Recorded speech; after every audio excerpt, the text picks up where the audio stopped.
Welcome to the work from home edition of the Market Week in Review for the week ending February 5th, 2021. My name is Julie Zhang, and I'm joined today by our Chief Investment Strategist, Eric Vistavan. Hey, Eric. Hey, good morning, Julie. How are you? Very well. Wish we could see each other in person, but hopefully soon. On today's call, we're going to cover three topics. One is potential negative interest rates in England and what that could mean. Two is disappointing job markets, yet mingled with significant market results over the week. And then finally, something that we're seeing creep up in the news cycle, which is the housing market. So let's start with the first one. What could potential shift to negative interest rates really mean for the Bank of England and for British banks in general? Well, let's take a step back. They haven't said they're going to do it, but they've said that there's the potential that they're going to do it, and they want to kind of prepare the system for that. There's some pretty significant infrastructure stresses that negative rates actually create for the banking system and generally the financial system as a whole. So I think what they were doing was really saying, look, we want to take a look and we're going to seriously study what that impacts of those decisions would be on that infrastructure and kind of the feasibility of moving to negative rates. But I think the most important thing is it signals that there's a continued concern over economic weakness. Now, there's economic weakness globally being caused by the pandemic itself, and we're all very familiar with what those are. But then, the UK has even a different spin on it with Brexit, right? So you got kind of two things going on with the UK. And I think what the Bank of England was really clearly doing is saying, we are going to do everything we can to create a softer economic landing, given any incremental volatility from Brexit. And we're going to try to make sure that we're also going to combat the negative aspects of the pandemic. And, both those things will kind of be done together. Right now, it's not a hugely attractive option. I mean, as you know, the Federal Reserve in the U.S. has said they're not.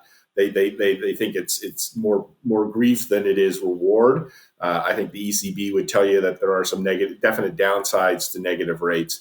All right. So the second question I have for you is some bad news mixed with some good news. We've seen some sobering employment numbers. Then the markets have done really well. So what does this mixed, mingled news actually mean? Yeah, we know sometimes bad news is good news, and I think that's what you're seeing to some degree this week. We saw the jobs number for January today. It was a disappointing number. There were only about 49,000 jobs created on the month in January, and that was actually a little less than half of consensus. So it undershot what was expected already to be a fairly weak number. The other thing that happened, which is troubling, at least confirmation of the impact of the coronavirus acceleration, was that the numbers for December and November were adjusted down. So now it turns out that we've lost about 227,000 jobs in December, which is a pretty significant drop in terms of the number of jobs that were lost in December. Now, that is bad news and certainly an indication that the containment measures for the virus are taking an impact in the States. On the positive side of the ledger, there was some movement on incremental stimulus.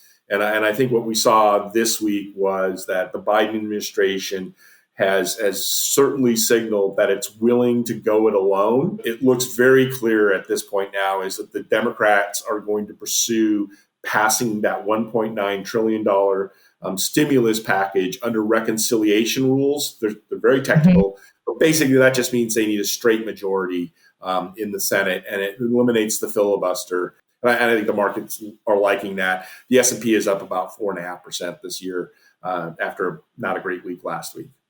Interesting terminology, reconciliation. I've heard that a lot, and it doesn't actually feel like reconciliation on their side. Seems like Exactly. Great political terminology. So now we're seeing this topic hit the mainstream press a bit more. Is the housing market becoming a bubble as we're seeing rapid rise in home prices across the country?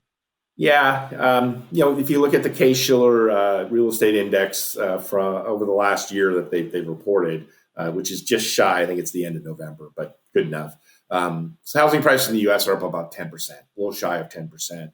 Our producer's home state of Idaho is number one on the list in terms of price appreciation. To give you a sense of, it is a broad-based increase in house prices in the United States.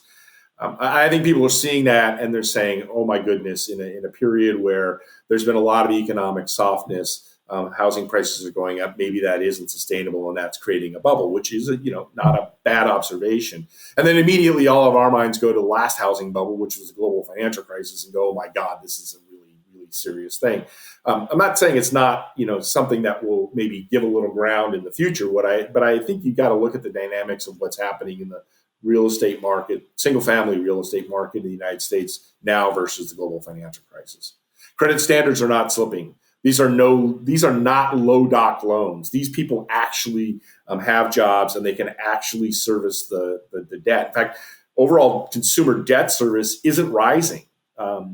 And all of the stimulus and all of the things that the government has done to ease the blow of all the economic softness have actually meant that savings rates have gone up in the United States and other countries, in Canada notably, so that people actually have money and they're not overcommitting themselves in terms of debt service. The other thing to note is that with that number at the end of November, if you think about the ratio of your house price to your annual income as a household, that number in the U.S. is between 3.5 to 4, depending on which numbers you use. If you look at our friends of the North, we're kind of joining or getting closer to our friends in the North in Canada. Geely, you'll know this, that Canada has been talking about unsustainable housing prices for the last 20 years. Their ratio is about twice as high as that. And Australia and our friends in London would tell you that they've been having the same thing. So very high prices create, yes, some risk in the system. But at this point, this doesn't look like a bubble to me. This looks like the fact that supply is very, very limited. We've been creating significantly fewer houses. We've been building significantly fewer houses since the global financial crisis than is needed to take on new household formation. So I think this is kind of a classic supply and demand problem. Eventually, those things begin to find their feet. And I think you're going to see not as much appreciation in the future, but I wouldn't expect a collapse in housing prices like I think some are fearing. I don't really see this as a bubble. I see this as a kind of an expensive market. And I think it's important to note, we've said this a lot over the last at least 8 years, that when money is free or near free, financial assets get expensive. And that includes stocks and that includes houses. Yeah. Well, for all of my fellow Canadians, especially the ones in Vancouver, if you have a house, stay in it because it's going to be hard to switch at this point. Well, thank you so much for your time today, Eric, and for sharing your insights. Thank you all for joining us. We hope that you and your family stay healthy and safe. See you next time. Hi, I'm Eric Risteman, Chief Investment Strategist for Russell Investments. If you like what you saw in this video and want to see more like it, please subscribe to our YouTube channel.